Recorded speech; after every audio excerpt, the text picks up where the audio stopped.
పవన్ కళ్యాణ్ గారు పూర్తి అవగాహన లేకపోతే పక్క సీట్లతో ఒక్క సీటు కూడా ఓడిపోకుండా పిఠాపురంలో ది బెస్ట్ అని చెప్పి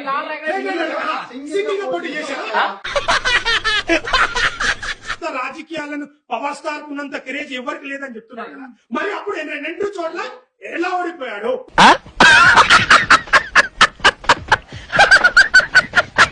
ఏమండి ఒకటి చెప్తున్నా, పవన్ కళ్యాణ్ గారి సినిమాలు 10 అట్టర్లాప్ అయిపోయింది. ప్రొడ్యూసర్ రూపాయి కూడా రాలే. పవన్ కళ్యాణ్ గారి సినిమాలు 10 అట్టర్లాప్ అయిపోయింది.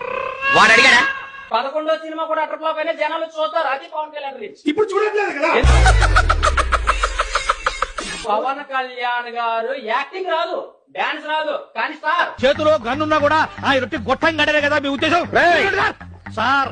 పైకి ఆయన రొట్టి లచ్కూరు గడ్లా కనిపించినా కూడా లోపల ఇంటెలిజెంట్ సార్, లోపల ఇంటెలిజెంట్. పవన్ కళ్యాణ్ గారిని హాలీవుడ్, కోలీవుడ్, బాలీవుడ్ ఎవరైనా Emotional damage.